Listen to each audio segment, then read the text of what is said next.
when efforts at babysitting go horribly wrong.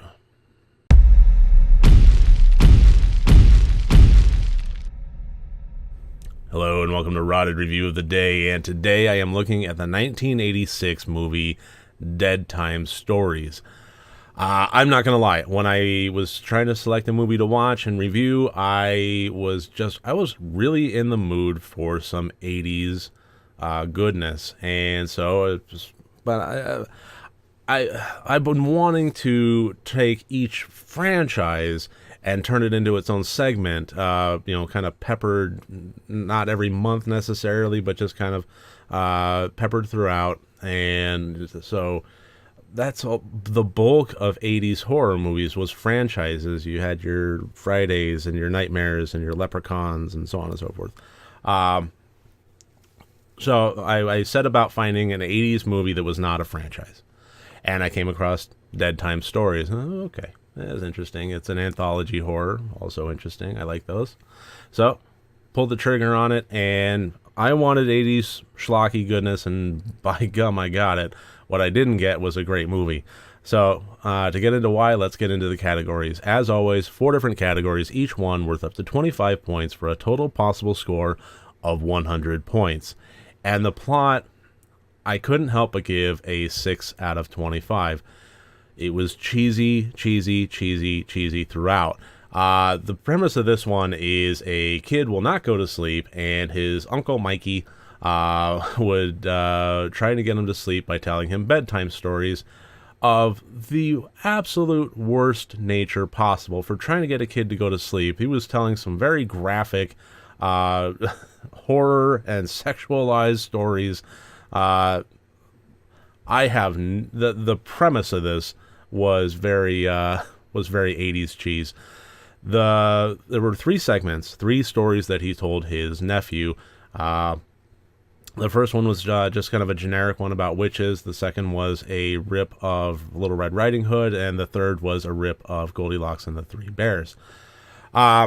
Now, the first segment I thought was actually pretty all right, if not overacted. It definitely was, but it actually was halfway decent, and it had some really halfway decent horror elements to it.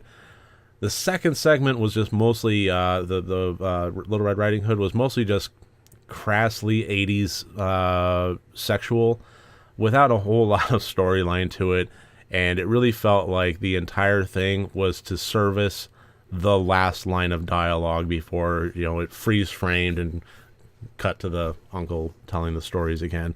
It was like telling a very long joke just to get to a really bad pun at the end.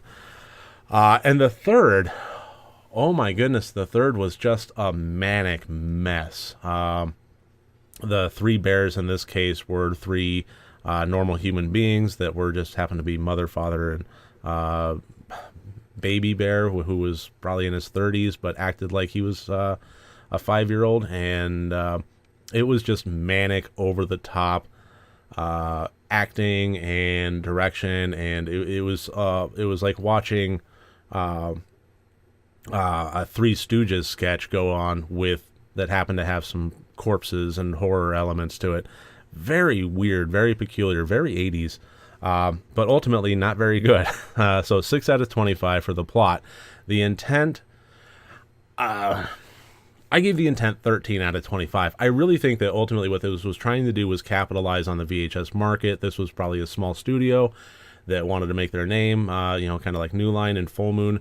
And, I need to look up who it is, Cinema Group, okay, that wanted to make this. And I'm pretty sure it was just, let's throw out a couple of grand and see what we can get out on VHS and out to distribute into horror movie lovers' hands. So on that front, I think that they succeeded fairly well.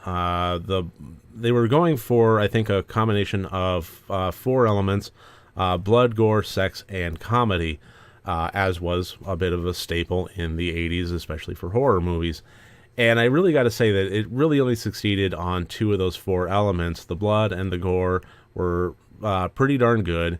The sex was just, I don't know. It didn't work. It's not the kind of thing that I watch these movies for. I watch them to get scared or to generally have a fun time with gore. If there happens to be nudity or whatever in it, then all right. But this really kind of, without having a lot of gratuitous nudity, it over-sexualized so many things that it was very, uncomfortable. It was almost distracting. And the comedy just fell flat. Nothing about the comedy that it was attempting, and it attempted a lot. None of it really worked. It was like watching a comedian bomb on stage and just keep going. So weighing all of that, I would say that the intent did land somewhere in the average level of 13 out of 25. The acting, I gave a 4 out of 25. It was just terrible from start to finish. The only real standout, I would say, is the performance of Goldilocks. And even that was just mostly embracing what was going on and just having fun with it. But she didn't go so over the top. Maybe it was just in contrast with the Three Bears who were just terrible. Absolutely god-awful terrible. Maybe she stands out as a little bit of a bright light next to the darkness there. But overall, everybody in this did a very poor job of acting. 4 out of 25. And the technical, I actually gave a 14 out of 25. And it would have been less. It probably would have been less than a 10 if it had not been for a particular scene in the first one of a corpse being reanimated.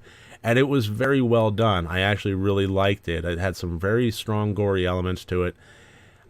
It was definitely not as good as, say, the first Hellraiser movie with that sort of element to it of a skeleton and so forth being reborn through gruesome, rebinding of blood and muscle and sinew and that kind of thing. But it had that spirit to it, and I thought it pulled it off fairly well. I don't think anybody's really going to ever do it as well as Hellraiser did. But 14 out of 25 for the technical, which gives us a total score of 37 out of 100 points. Ultimately, where I landed with this one is I absolutely would not ever recommend this to anyone. Honestly, if you want an 80s horror movie, I would pass this one by. If you want something that's purposefully cheesy, if you want something that is just constantly self-aware, and you don't mind somebody running up and stabbing somebody at double speed like a silent movie while a horn, clown horn honks, then okay, maybe this is for you. But it's not for me.